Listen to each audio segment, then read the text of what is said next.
Welcome to day 75 ऑफ maths Vidyarthi. तो हम करते हैं एप्लीकेशन ऑफ डेरिवेटिव, ठीक है। और हमारे पास एक क्वेश्चन है, देखिए फटाफट इसमें क्या कहा जाता है। तो इसमें कहा जाता है prove that the following functions are neither increasing nor decreasing. तो अभी तक जितने भी क्वेश्चंस करवाए उसमें या तो आपको इंक्रीजिंग की बात कर रहा था या तो डिक्रीजिंग की। इस क्वेश्चन में बात कह रहा है, मतलब प्रूफ करने के लिए बोला गया है कि ना ही ये इंक्रीजिंग है और ना ही ये डिक्रीजिंग है। Also we are given the particular interval, है ना। फर्स्ट क्वेश्चन की बात करें, पहले तो क्वेश्चन लिखते हैं। F of x is x square minus x plus one है आपके पास। -1 और 1 के बीच वाले इंटरवल पे आपके पास ये जो है वो ना इंक्रीजिंग है ना डिक्रीजिंग है। बाकी में हो सकता है, बाकी की हमें कोई बात नहीं करनी, ठीक है। हमें सिर्फ इसकी करनी है, ठीक है, इस वाले इंटरवल में। तो पहले तो सबसे पहले आप सिंगल डेरिवेटिव निकालो भाई। तो single derivative will become 2x minus 1। I hope आप सभी को इतना चीज तो आता होगा, राइट। अब ये इंक्रीजिंग या फिर डिक्रीजिंग है, ये पता करने के लिए सिंगल डेरिवेटिव को हम चेक करते थे that it is greater than 0 और लेस देन 0, राइट। बट अब की बार हमें क्या करना है, यहां से हमें पता करना है, मतलब प्रूफ करने के लिए बोला कि ना ये इंक्रीजिंग है और ना ये डिक्रीजिंग है। अच्छा, इंटरवल दे रखा आपके पास -1 से लेकर 1 के बीच में। -1 और 1 आपके पास इंक्लूडेड नहीं है। तो आप क्या करोगे, देखो यहाँ पे ये आपके पास 0 है, ये आपके पास -1 है और ये आपके पास +1 है। हमें इनके सिर्फ और सिर्फ बीच के इंटरवल से लेने हैं, सिर्फ और सिर्फ इनके बीच के लेने हैं। तो इनके बीच में सबसे पहले तो आप क्या पुट कर दो, 0 पुट कर लेते। चलो, अगर मैंने f डैश x में 0 पुट किया तो कितना आ गया, -1 आया। तो ये तो बता रहा है कि डिक्रीजिंग है, ये तो बता रहा है आपके पास क्या है, डिक्रीजिंग है, नो प्रॉब्लम, ठीक है। चलो आगे देखते हैं, यहाँ की वैल्यू पुट कर लेते हैं। लेट्स से 0.5 क्या पुट कर लेता हूं मैं, 0.5। तो सिंगल डेरिवेटिव अगर मैं कितना पुट कर रहा हूँ, 0.5 बोले तो 1/2।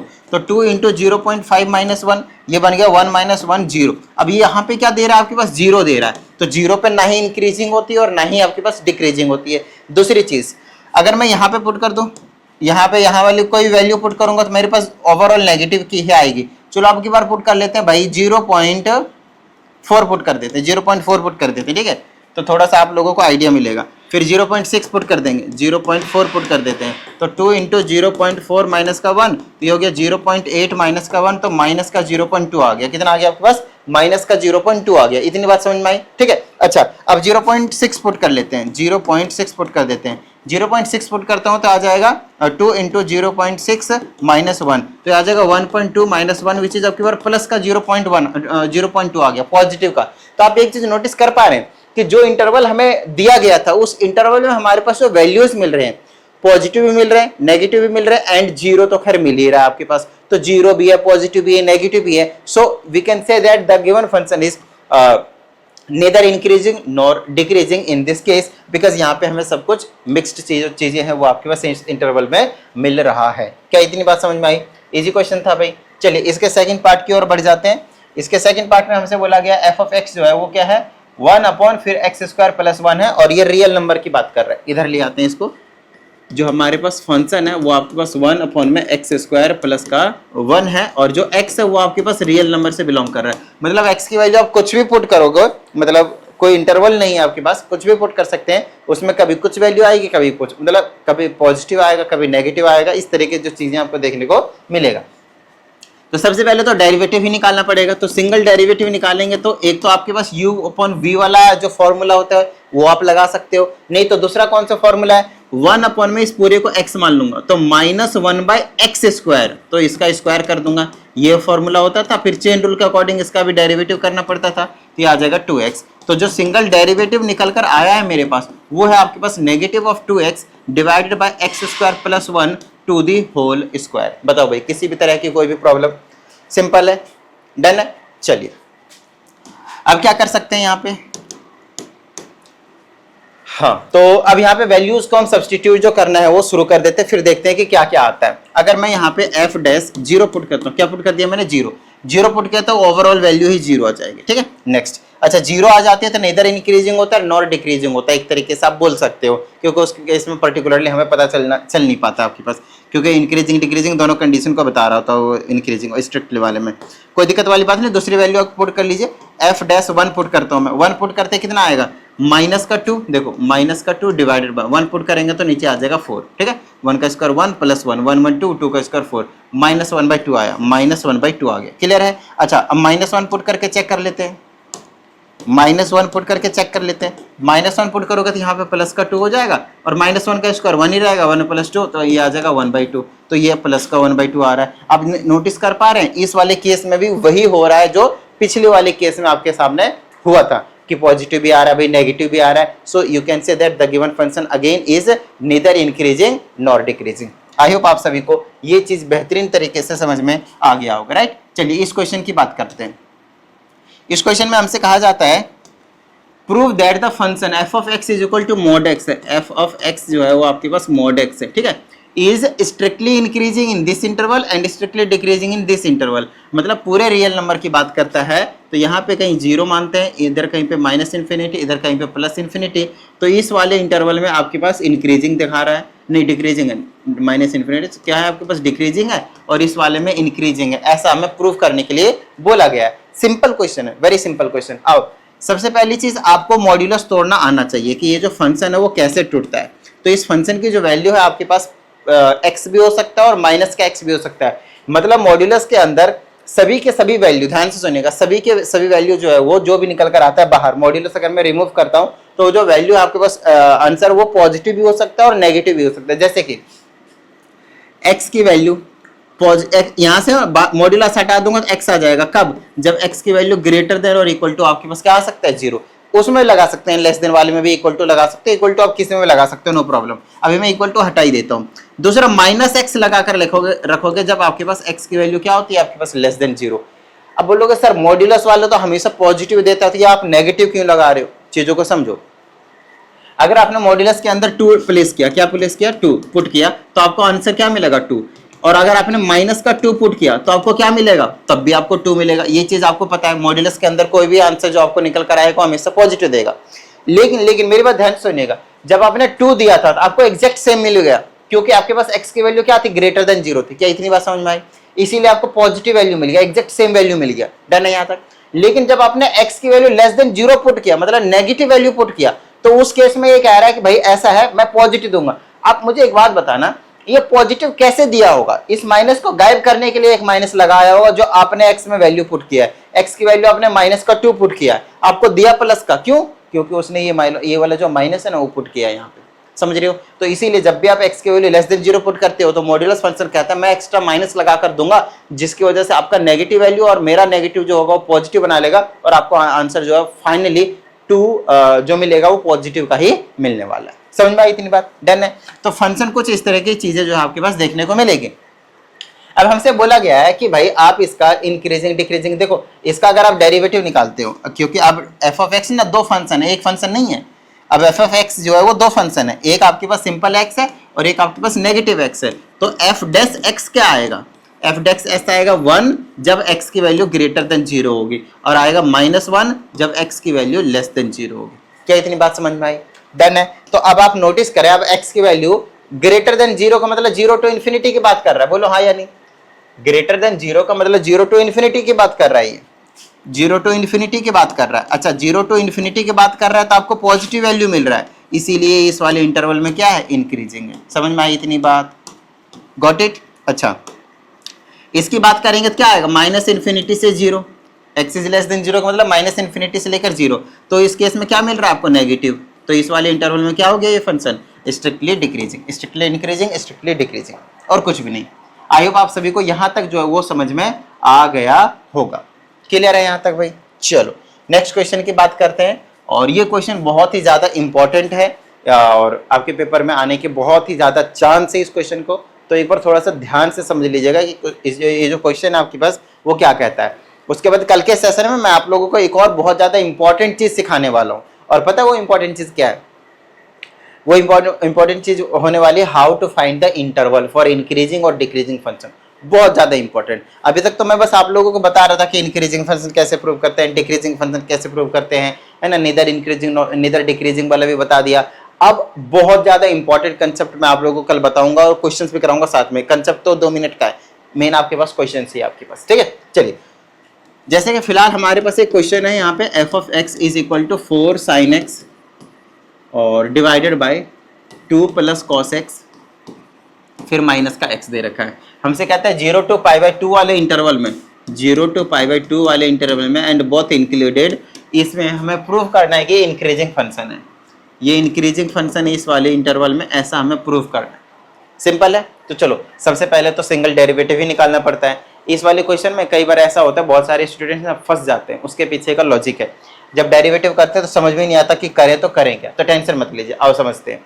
और लिखते कैसे हैं सबसे ज्यादा इंपॉर्टेंट, यहाँ पे स्टूडेंट्स को वही नहीं आता, how to write in this type of question, कि लिखना क्या है। आओ समझाता हूँ। देखो सबसे पहले आप सिंगल डेरिवेटिव निकालो, और सिंगल डेरिवेटिव का मतलब है यहाँ पे आप u अपॉन v वाला फॉर्मूला लगाओगे और माइनस एक्स का तो 1 ही हो जाएगा डायरेक्टली, ठीक है, x के रिस्पेक्ट में। कई बार यहाँ पे ये थीटा देते हैं, थीटा, तो हमें थीटा के रिस्पेक्ट में ही डेरिवेटिव करना होता है। एग्जैक्टली सेम क्वेश्चन आपके पास, ठीक है, थीटा से रिप्लेस कर देंगे कई बार। अब इसको u मान लेंगे और इस वाले को v, तो आपको पता है पहले v को छोड़ूंगा, मतलब 2 प्लस cos x को छोड़ूंगा, फिर इंटू में u का डेरिवेटिव करेंगे तो 4 sin x का डेरिवेटिव क्या आएगा, 4 cos x। क्लियर है यहाँ तक, डन है भाई, ठीक है। और बीच में होता है माइनस, फिर अब की बार u को छोड़ूंगा तो मतलब 4 sin x को छोड़ूंगा, ठीक है, फिर इसका डेरिवेटिव करूंगा तो क्या आ जाएगा बताओ जरा, ये इंटरवल भी साइड करते हैं, इसका डेरिवेटिव कर दो, इसका डेरिवेटिव करेंगे तो क्या आएगा, 2 का 0 हो जाएगा, cos x का माइनस का sin x हो जाएगा, ठीक है। और होल डिवाइडेड बाय v का स्क्वायर, v का स्क्वायर मतलब 2 प्लस cos x का होल स्क्वायर। आई होप आप सभी को यहाँ तक समझ में आया होगा। फिर x का डेरिवेटिव हो जाएगा माइनस का 1। ये बच्चे भूल ही जाते हैं करना, मैं सही बता रहा हूँ आप लोगों को, बच्चे ये भूल ही जाते हैं कि -1 करना भी है x का डेरिवेटिव भूल जाते हैं कि इधर कुछ है भी आगे, ऐसा नहीं करना आप लोगों को, ठीक है। चलिए बी अटेंटिव। तो मेरे पास आ जाएगा सिंगल डेरिवेटिव जो है वो आ जाने वाला है आपके पास 2 प्लस cos x, ये इस तरीके से। अब इसको सॉल्व कर दो, मल्टीप्लाई कर दो, 4 cos x से इसको मल्टीप्लाई करूंगा तो आ जाएगा 8 cos x। क्या आ जाएगा आपके पास, 8 cos x। उसके बाद इससे इसको करूंगा तो क्या आ जाएगा, 4 cos स्क्वायर x प्लस का 4 cos स्क्वायर x। उसके बाद देखो इनको मल्टीप्लाई करूंगा तो क्या होगा, देखो माइनस माइनस तो एक तो प्लस हो जाएगा, और ये हो जाएगा 4 sin square x whole divided by, ये आ जाने वाला है आपके पास 2 प्लस cos x का होल स्क्वायर, और ये आ जाएगा आपके पास माइनस का 1। क्लियर है यहाँ तक भाई, डन है। तो जिस भी स्टूडेंट को कुछ भी डाउट आता है तो इस नंबर पे आप लोग भेज दें, आप लोगों को प्रॉपर वीडियो सॉल्यूशन देने की मैं पूरी कोशिश करूंगा। साथ ही अगर किसी भी स्टूडेंट को पर्सनल ऑनलाइन क्लास की रिक्वायरमेंट हो तो आप इसी नंबर पे कनेक्ट हो जाइएगा, और टेलीग्राम चैनल ज्वाइन कर लीजिएगा, लिंक आपको डिस्क्रिप्शन में देखने को मिल जाएगा। वहाँ पे ये जो नोट्स होते हैं वो मैं आप लोगों को शेयर कर देता हूँ। क्लियर है यहाँ तक, चलिए अब हम आगे आते हैं, इसको थोड़ा सा सॉल्व कर देते हैं। अब इसको सॉल्व करने के लिए क्या कर सकते हैं, बस हमारा टारगेट है किसी तरीके से इसको पॉजिटिव प्रूफ करना। क्यों, क्योंकि हमें इंक्रीजिंग फंक्शन बताना, इंक्रीजिंग। तो उसके लिए मैं क्या कर रहा हूँ, ध्यान समझिएगा, इन दोनों को एक साथ कीजिए, अच्छे से देख लीजिए। 8 cos x है मेरे पास, अगर मैं इन दोनों में से 4 कॉमन ले लेता हूँ तो मेरे पास बच जाएगा cos स्क्वायर x प्लस का sin स्क्वायर x, और cos square x plus sin square x की वैल्यू होती है 1। आई होप आप सभी को यहाँ तक कोई भी प्रॉब्लम जो है वो नहीं होगा। और ये -1 एज इट इज छोड़ रहा हूँ अभी फिलहाल तो। अच्छा, उसकी वैल्यू तो 1 हो गई, इस वाले ब्रैकेट की जो वैल्यू है वो आपके पास तो 1 हो गई, तो इसको छोड़ देते हैं और लिख लेते हैं जो भी बचा है मेरे पास। तो f of dash x is equal to 8 cos x plus का 4 बचा है, और डिवाइडेड बाय में 2 प्लस cos x का होल स्क्वायर है, और फिर आपके पास माइनस का 1 है, और 1 के नीचे आपके पास क्या है, 1। क्लियर है यहाँ तक, चलो भाई। तो यहाँ से मेरे पास आ जाएगा f dash x is equal to, यहाँ से एलसीएम ले लेते हैं, 2 plus cos x to the whole square. Clear है यहाँ तक, डन है। चलो अब क्या कर सकते हैं, इसे इसको डिवाइड करेंगे तो कट जाएगा, यही चीज़ आ जाएगा, तो 8 cos x प्लस का 4 आ जाने वाला है। फिर ये इसे 1 से यही चीज़ आ जाएगी, तो माइनस का 2 प्लस का cos x to the whole square आ जाने वाला है। देखो कब तक सॉल्व करना, मेन चीज़ ये है, तो तब तक आपको सॉल्व करते रहना पड़ेगा जब तक आपको ये ना पता चल जाए कि हाँ भाई मैं यहाँ से अब इजीली बता सकता हूँ कि ये क्या है, मेरे पास पॉजिटिव है और कुछ भी नहीं। ठीक है, तो थोड़ा सा और सॉल्व कर देता हूँ मैं, होल स्क्वायर ऊपर खोल देता हूँ। ये आ जाने वाला है f dash x is equal to 8 cos x plus का 4। अच्छा ध्यान समझिए, इसका होल स्क्वायर खोलूंगा तो आ जाएगा 4 प्लस का cos स्क्वायर x प्लस का 2 2 4 cos x आ जाएगा। क्लियर है, लेकिन फिर ये वाला माइनस साइन सबका साइन चेंज करेगा, तो ये माइनस का बना लेगा, ये वाला भी माइनस का बना लेगा, और आपके पास ये वाला जो टर्म है वो भी आपके पास माइनस का बन जाने वाला है। और होल डिवाइडेड बाय में मेरे पास देखने को मिलेगा 2 plus cos x to the whole square. Clear है यहाँ तक, डन है। चलो अब देखते हैं, थोड़ा सा माइनर सा और सॉल्व करना है, बस हो गया क्वेश्चन। अगर आप नोटिस करोगे तो 4 से 4 कैंसिल हो रहा है, तो 4 से 4 को कैंसिल कर दो, और मेरे पास बच गया 8 cos x minus 4 cos x, तो 4 cos x बच गया। और माइनस का ये क्या बच गया मेरे पास cos स्क्वायर x बच गया, और डिवाइडेड बाय में मेरे पास 2 plus cos x to the whole square बन गया। ठीक है, तो मेरे पास आ जाएगा f dash x is equal to 4, यहाँ से cos x कॉमन ले लो, cos x आप क्या ले लो, कॉमन ले लो, तो मेरे पास बच गया 4 माइनस का cos x बच गया। ठीक है, और डिवाइडेड में 2 plus cos x to the whole square बन गया। वैसे मैं ऊपर भी कर सकता था, बट ये वाला ज़्यादा सिंप्लीफाइड फॉर्म है इसीलिए, और कुछ नहीं। अब ध्यान से समझिएगा, हमें बस आगे क्या ही कीजिएगा, ज़्यादा से ज़्यादा आप नीचे का होल स्क्वायर खोल दीजिएगा, राइट। अच्छा, एक चीज़ का ध्यान रखना, अब हमें क्या करना है, यहाँ पे पॉजिटिव दिखाना है। क्या करना है आपको, पॉजिटिव दिखाना है। अब पॉजिटिव दिखाने के लिए मैं क्या करने वाला हूँ, ध्यान समझिएगा। सबसे पहली चीज़ बताऊंगा, 2 plus cos x to the square is always greater than 0 और इक्वल टू 0 हो सकता है, बट डिनोमिनेटर में 0 तो नहीं ले सकते, और यहाँ पे 0 आएगा भी नहीं, -1 +1 कुछ भी करोगे तो ग्रेटर देन 0 ही आने वाला है। ये तो पॉजिटिव है, इसमें तो कोई डाउट वाली बात है ही नहीं। दूसरी चीज, ये वाले cos x आपके पास ग्रेटर देन 0 आने वाला है, क्यों, क्योंकि आपके पास 0 to π/2 के बीच वाले इंटरवल में ग्रेटर देन और इक्वल टू 0 आने वाला है बेसिकली। समझ में आई इतनी बात, ठीक है। अच्छा, नेक्स्ट 0 भी आ सकता है डिपेंडिंग अपॉन कि 90 क्योंकि इंक्लूडेड था ना। तो फर्स्ट क्वाड्रेंट में cos x is always positive, every trigonometric function is positive actually. Next हम बात करेंगे इसकी, अगर 4 cos minus x, 4 minus cos x I mean, तो 4 माइनस का cos x जो है वो ध्यान से समझिएगा, ये जो चीज़ है आपके पास, ये जो चीज़ है cos x के जो मिनिमम वैल्यू होती है, मिनिमम वैल्यू -1 होती है, और जो मैक्सिमम वैल्यू होती है वो +1 होती है। तो अगर मैं मिनिमम वैल्यू यहाँ -1 रखता हूँ तो 5 हो जाएगा, माइनस माइनस प्लस हो जाएगा तो क्या हो जाएगा, 5 हो जाएगा। और अगर मैं प्लस का 1 रखता हूँ तो 4 - 1 3 हो जाएगा। तो ये कभी भी 3 और 4 के इधर उधर जाएगा ही नहीं। समझ रहे मेरी बात, 3 और 4 के आसपास में आपके पास जो है वो देखने को मिल रहेगा, 3 और 5 बेसिकली, 3 और 5 के बीच में ये जो वैल्यू है वो आपके पास जो देखने को मिलेगी, तो ये वाली वैल्यू भी आपके पास क्या है, पॉजिटिव। अब आप बताओगे कि this one is positive, this one is positive, this one is also positive, so all terms are positive, so therefore f dash x is always greater than और इक्वल टू 0, तो स्ट्रिक्टली इंक्रीजिंग हो जाएगा, एक तरीके से increasing function हो जाएगा। आई यहाँ तक समझ में, क्योंकि 0 भी आ सकता है डिपेंडिंग अपॉन यहाँ पे इस वाले केस में। समझ रहे हो मेरी बात को, यहाँ तक क्लियर है, ठीक है। चलिए, उम्मीद करते हैं आज के सेशन में आप सभी को सभी चीज़ें क्लियर हो गई होंगे। मिलते हैं कल के सेशन में, प्रैक्टिस करते रहिएगा। जय हिंद।